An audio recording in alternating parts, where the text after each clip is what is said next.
नमस्कार. आज आपण जाणून घेणार आहोत भृगु कुलोत्पन्न जमदग्निपुत्र परशुराम यांच्याविषयी थोडी माहिती.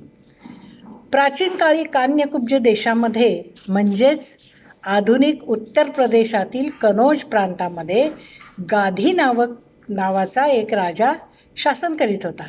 अतिशय शक्तिशाली तो राजा होता. परंतु काही दिवसांनी त्यांनी राज्यकारभारातलं आपलं लक्ष काढून घेतलं आणि वनामध्ये जाऊन निवास करायला लागला. त्यावेळेस त्यांच्याबरोबर त्यांची गाधीराजाची राणीसुद्धा तिथे होती. वनात असतानाच त्यांना एक पुत्री झाली. तिचं नाव सत्यवती असं ठेवण्यात आलं. ही पुत्री अतिशय सुंदर लावण्यवती अशी होती, अप्सरेसारखी सुंदर होती. तर विवाहयोग्य होताच भृगुपुत्र महर्षी ऋत्विक मुनींशी तिचा विवाह करण्यात आला. एकदा भृगुमुनी त्या ऋत्विक ऋषींच्या आश्रमात आले असताना ऋत्विकांनी आणि त्यांच्या बायकोनी म्हणजे सत्यवतीने, काही ठिकाणी त्यांचा रुचिक असाही उल्लेख आहे, तर काही वेळा माझ्या तोंडातनं रुचिक असंही निघू शकतं. तर ऋत्विक किंवा रुचिक ऋषींनी आणि सत्यवतीने त्यांचं अतिशय आदरातिथ्य केलं. त्यामुळे भृगुमुनी अतिशय प्रसन्न झाले आणि त्यांनी आपल्या पुत्रवधूला म्हणजे सत्यवतीला, त्यांच्या सुनेला त्यांनी सांगितलं की तू वर माग. तिने पुत्राचा वर मागितला की मला एक कल्याणकारी आणि अतिशय तेजस्वी असा पुत्र व्हावा. त्याबरोबर तिने आपली आई म्हणजे गाधीराजाची राणी हिच्यासाठी सुद्धा पुत्राची याचना केली. भृगुमुनी प्रसन्न झाले आणि त्यांनी तिची याचना पूर्ण करण्याचं ठरवलं. पुराण पुरुष परमात्म्याचे आवाहन करून, त्यांचे ध्यान करून भृगुमुनींनी तिला 2 चरू दिले. एक तिच्या आईसाठी म्हणजे गाधीराजाच्या राणीसाठी आणि एक तिच्या स्वतःसाठी. तिने तो चरू एक आईला दिला आणि एक स्वतःसाठी ठेवला. तेव्हा गाधीराजाच्या राणीला असं वाटलं की आपल्या पुत्रवधूला म्हणजे सत्यवतीला जो चरू दिलेला आहे भृगुमुनींनी तो जास्त प्रभावशाली असावा, म्हणून तिने गुपचूपपणे 2 चरूंची अदलाबदल केली. सत्यवतीचा तिने स्वतःकडे ठेवला आणि स्वतःचा जो होता तो सत्यवतीला दिला. यामुळे असं झालं की सत्यवतीचा जो पुत्र होणार होता तो क्षत्रियासारखा होणार होता आणि गाधीराजाची जी राणी होती तिचा जो पुत्र होणार होता तो म्हणजे ब्राह्मणाप्रमाणे तेजस्वी होणार होता. परंतु हे भृगु ऋषींना त्यांच्या तपश्चर्येने कळलं की सत्यवतीची वंचना करून तिच्या आईने ती चरू अदलाबदल केलेली आहे. ते ताबडतोब आश्रमामध्ये प्रकट झाले आणि त्यांनी आपल्या पुत्रवधूला सांगितलं की तुझ्या आईने तुला फसवलं आहे आणि स्वतःचा चरू तिने तुला दिला आणि तुझा तिने घेतला. त्यामुळे जे काय मी योजलं होतं त्याच्या विरुद्ध होणार आहे. तर तुला जो पुत्र होणार आहे तो क्षत्रियासारखा होणार आहे. त्यावेळेस सत्यवती म्हणाली की मुनिवर, माझा पुत्र नव्हे तर माझा पौत्र म्हणजे माझा नातू जो आहे तो क्षत्रियाप्रमाणे तेजस्वी व्हावा. त्यांनी तथास्तु म्हटलं आणि पुढे सत्यवतीला जो मुलगा झाला जमदग्नी, त्यांचं नाव जमदग्नी, अतिशय तेजस्वी आणि ओजस्वी असे होते. आणि गाधीराजाच्या ज्या पत्नीला जो मुलगा झाला तो विश्वामित्र, तो ब्रह्मतेजाने तळपत होता. पुढे त्यांना ब्रह्मर्षी पदसुद्धा प्राप्त झालं. आणि अशा प्रकारे विश्वामित्रांचा जन्म झाला, जमदग्नींचा जन्म झाला आणि दोघंही हळूहळू मोठे व्हायला लागले. जमदग्नींचं लग्न त्यावेळेस रेणुकेशी झालं. रेणुका माता जी आपण देवीची जी पूजा करतो ना रेणुका, त्या रेणुकेशी जमदग्नींचं लग्न झालं. आणि त्यांनी जेव्हा पुत्रेष्टी यज्ञ केला त्या पुत्रेष्टी यज्ञामध्ये इंद्राच्या वरदानाने जमदग्नी पत्नी रेणुकेच्या गर्भातून वैशाख शुक्ल तृतीयेला म्हणजेच अक्षय तृतीयेला मध्य प्रदेशातील इंदोर जिल्ह्यातील मानपूर नावाच्या गावातील जानापाव पर्वतात परशुरामांचा जन्म झाला. रेणुकेच्या गर्भातून उत्पन्न झालेल्या 5 पुत्रांपैकी हा सगळ्यात लहान असा मुलगा होता. अशा प्रकारे भृगुकुळामध्ये 7व्या पिढीमध्ये परशुरामांचा जन्म झाला. त्याच्या आधीच्या 6 पिढ्या अशा: भृगु, दुसरे च्यवन, तिसरे आप्रवण, चौथे और्व, 5वे ऋत्विक किंवा रुचिक, 6वे जमदग्नी आणि 7वे परशुराम. जमदग्नी हे सप्तर्षी मंडलातील एक आहे असा विष्णू पुराणामध्ये उल्लेख आहे. हे सप्तर्षी मंडलही जाता जाता बघून घेऊया. पहिले वशिष्ठ, दुसरे विश्वामित्र, तिसरे कश्यप, चौथे अत्री, 5वे जमदग्नी, 6वे गौतम आणि 7वे भारद्वाज. परशुरामांची एक लहानपणची गोष्ट अतिशय प्रसिद्ध आहे. जमदग्नी ऋषी अत्यंत क्रोधी म्हणून प्रसिद्धी पावलेले होते. अजूनही आपण एखादा जर तापट मनुष्य असला तर त्याला आपण जमदग्नीचा अवतार असं म्हणतो. तर जमदग्नीची पत्नी रेणुका, एकदा तिला जमदग्नी ऋषी सांगतात की होमासाठी समिधा आणि नदीचं ताजं पाणी घेऊन ये. रेणुका निघते.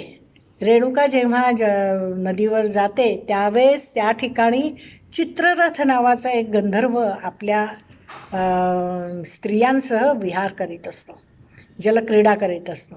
रेणुकेचं मन तिथे थोड्या वेळ घुटमळतं. त्याच्यामुळे तिला त्या समिधा आणि पाणी न्यायला उशीर होतो. त्यामुळे जमदग्नी ऋषी अत्यंत क्रोधित होतात, कारण त्यांना ते तपश्चर्येच्या सामर्थ्यामुळे कळलेलं असतं की ही तिथे थोड्या वेळ घोटाळलेली आहे. घरी आल्यावर म्हणजे आश्रमात आल्यानंतर जमदग्नींचा क्रोध पाहून रेणुका मातेला आपली चूक कळते, परंतु उशीर झालेला असतो. त्यावेळेस जमदग्नी आपले पहिले जे 4 पुत्र असतात सगळ्यात मोठे, त्यांना सांगतात की तुम्ही आईचा शिरच्छेद करा.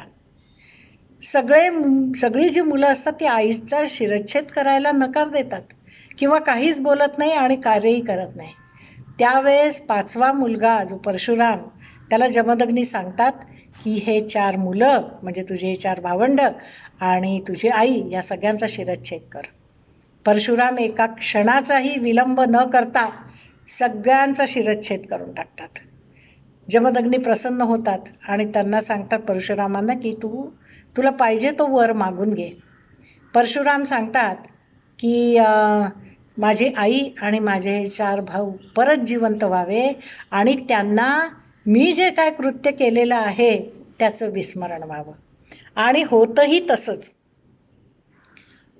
कारण की परशुरामाचा पूर्ण विश्वास असतो की मी जरी यांना मारलं तरी माझ्या वडिलांमध्ये एवढं सामर्थ्य आहे जमदग्नींमध्ये की ते परत यांना जिवंत करू शकतील. एवढा दृढ विश्वास त्यांच्या पित्यावर असतो. जमदग्नी पुत्र म्हणून पुष्कळदा परशुरामाचा उल्लेख जामदग्नी असा येतो. परशुरामांचा जामदग्नी हा उल्लेख रामरक्षेत आपण बघतो. तसेच भृगु कुळामध्ये उत्पन्न झाल्यामुळे त्यांना भार्गवराम असे म्हणतात. आता वास्तविक यांचं नाव राम होतं, मग भृगुकुलोत्पन्न हा भार्गवराम. शंकराने त्यांना आपला परशु बहाल केल्यामुळे वरदानामध्ये परशु दिला, त्यामुळे त्यांना परशुराम असं म्हणतात. आता जमदग्नी जरी रागीट म्हणून प्रसिद्ध होते तरी वास्तविक ते जितक्रोध होते, म्हणजे क्रोधावर त्यांनी विजय मिळवलेला होता. म्हणूनच सहस्रार्जुनाने जेव्हा त्यांच्या इच्छेविरुद्ध त्यांची कामधेनू नेली त्यावेळेस ते काहीच करू शकले नाहीत. आणि हा अन्याय परशुरामांना मात्र सहन झाला नाही.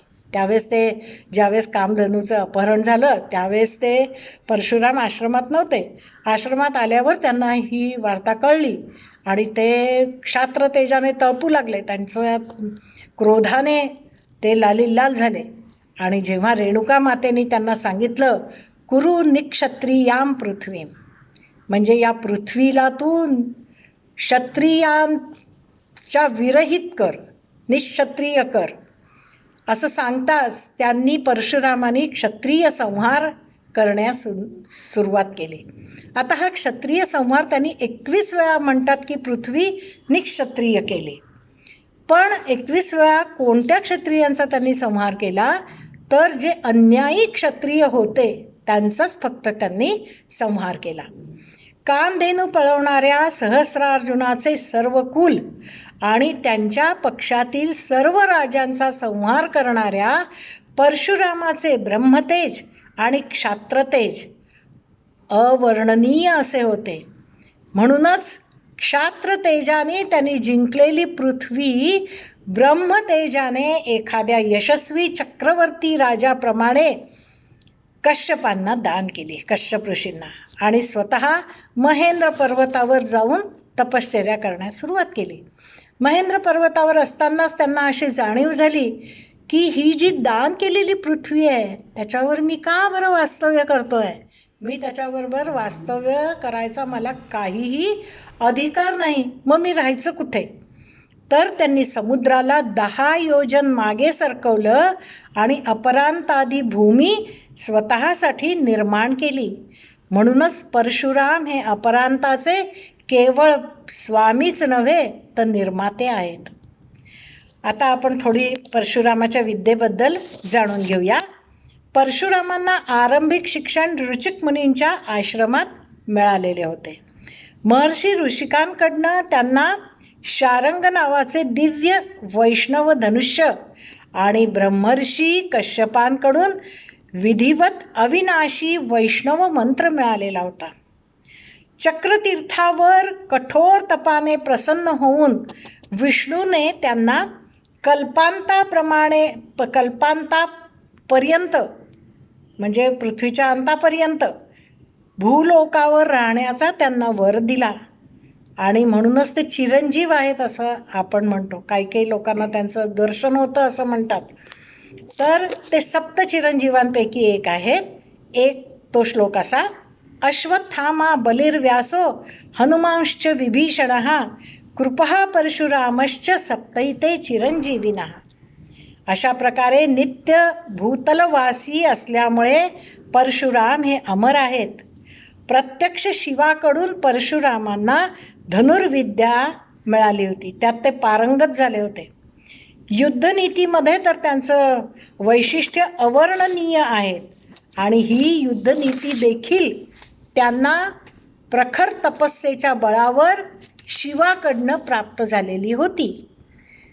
तो श्लोक असा: शिवे भार्गवरामाय धनुर्विद्या मदात् पुरा पारस्पर्येण शिष्याणां तेन लोके प्रचारिता. हा उल्लेख वीरेश्वर मतोत्पत्तीच्या शिवधनुर्वेदात आहे.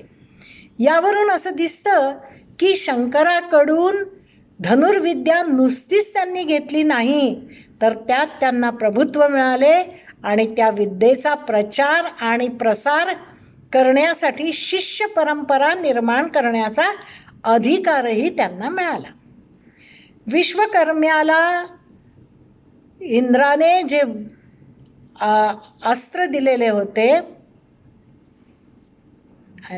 विश्वकर्म्याने इंद्राला जे अस्त्र दिलेले होते त्याच्या साह्याने इंद्राने दैत्यांचा संहार केला.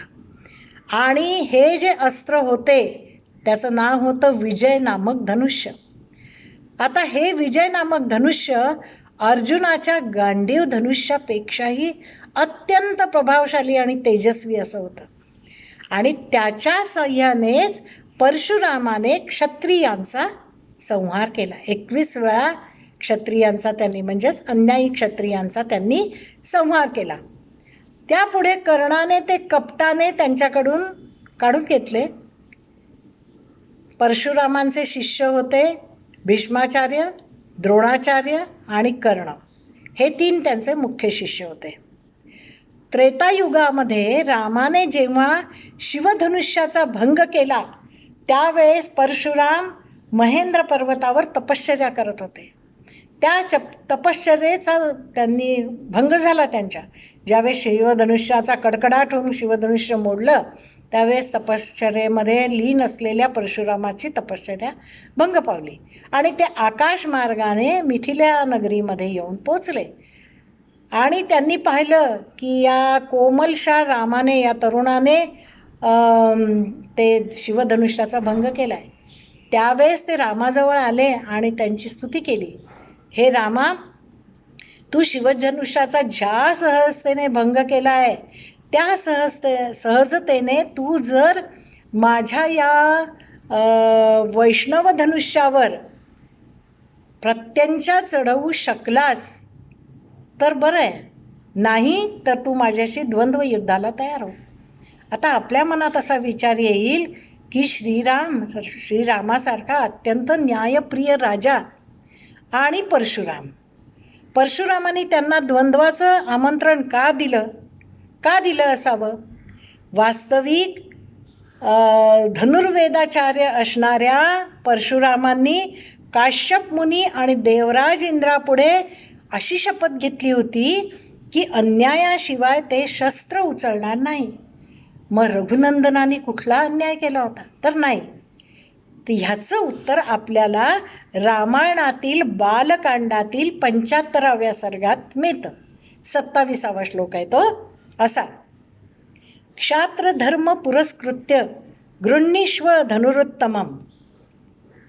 म्हणजे शारंग धनुच्या मिशाने विष्णूच्या एका अवताराने दुसऱ्या अवतारात आपलं क्षात्रतेज संक्रमित केलं. हे शक्तीचे संक्रमण होते. म्हणजे परशुरामाला आपली शक्ती रामाला द्यायची होती. दोन्ही विष्णूचेच अवतार, आणि ती शक्ती लोकांना कशी कळावी म्हणून त्यांनी आपलं सांगितलं की या धनुष्यावर प्रत्यंचा चढव, आणि ती शक्ती त्यांनी त्याला बहाल केली. रामायणामध्ये त्या बालकांडामध्ये उल्लेख आहे की ह्या शक्तीचं संक्रमण होत असताना निसर्गामध्ये काय काय परिवर्तन झालं, निसर्ग कशा कशा प्रकारे बदलत गेला. नद्यांना पूर आले, खूप झंझावात सुटला, चपला कडकड कडकड कडकडायला लागल्या, समुद्र संतप्त झाला आणि समुद्राचं पाणीसुद्धा वर उसळून यायला लागलं. हे खूप मोठं त्या सर्गामध्ये वर्णन आहे. इथे मी आत्ता केवळ फक्त उल्लेख केला.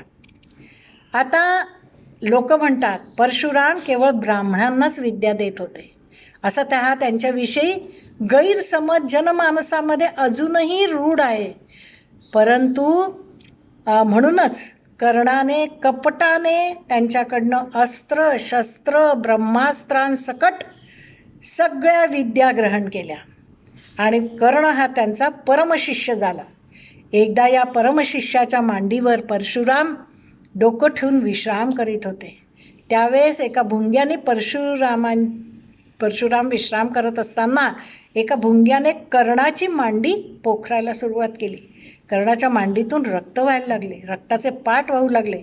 पण आपल्या गुरूंची निद्रा भंग होऊ नये, त्यांची शांती भंग होऊ नये म्हणून कर्ण निस्तब्ध राहिला. अतिशय स्तब्धतेने त्याने ते सगळं सहन केलं, ते दुःख सहन केलं. ज्यावेळेस परशुराम जागृत होतात त्यावेळेस त्यांनी पाहिलं की अरे याच्या मांडीतनं तर एवढं रक्त वाहत आहे. आणि मग त्यांना असं वाटतं की ही जी सहनशक्ती आहे ही ब्राह्मणाची नाही, ही जी सहनशक्ती आहे ही क्षत्रियाची आहे. आणि मग त्यांना कळतं की कर्ण हा क्षत्रिय आहे, परंतु कपटाने त्यांनी माझी विद्या त्यांनी घेतली, हरण करून घेतलेली आहे.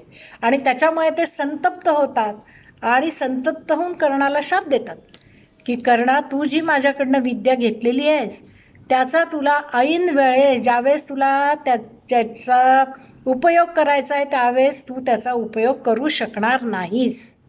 आणि तसंच होतं. अर्जुन आणि कर्णाच्या युद्धामध्ये कर्णाला त्या विद्येचा काहीही उपयोग होत नाही आणि त्याला त्या विद्येचं विस्मरण होतं. आता आपण बघूया, परशुराम जर केवळ ब्राह्मणांनाच विद्या देत होते असं म्हटलं तर आपल्याला असा प्रश्न पडतो की भीष्माचार्यांना त्यांनी शिष्य म्हणून का बरं स्वीकारावं? आता याचं उत्तर असं की वैदिक काळात किंवा रामायण आणि महाभारत काळात प्रत्येक व्यक्तीच्या कर्मानुसार त्या वर्गात त्या व्यक्तीचा समावेश होत असे. म्हणजे ब्राह्मण, क्षत्रिय, वैश्य आणि शूद्र इत्यादीमध्ये सामील तो व्यक्ती त्याच्या त्याच्या कर्मानुसार होत असे.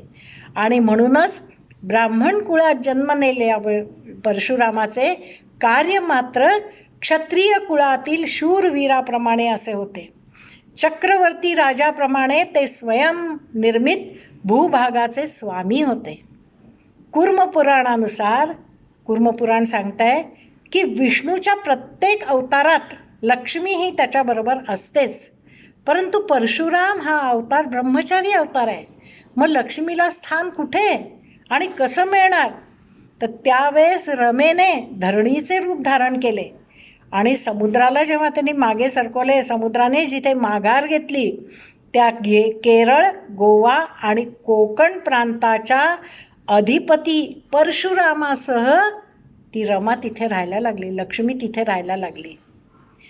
परशुराम हे नृपश्रेष्ठ आहेत, म्हणजे राजांमध्ये सर्व दैव श्रेष्ठ असे आहेत. राजधर्माचे ज्ञान त्यांना वरुणपुत्र पुष्कराकडून मिळालेले होते आणि अन्यायाचे परिमार्जन करायला जणू परशुरामाचा जन्म झालेला होता. आजही त्यांच्या या कार्याचा कवी मनावर आपल्याला दृढ परिणाम झालेला दिसतो.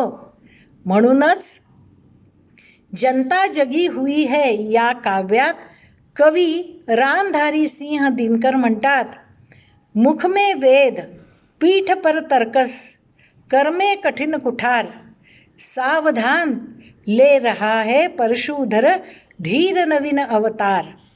आजही भारतीय समाजाला, या सनातन धर्माला धर्मरक्षणासाठी अशा परशुरामाची नितांत आवश्यकता आहे.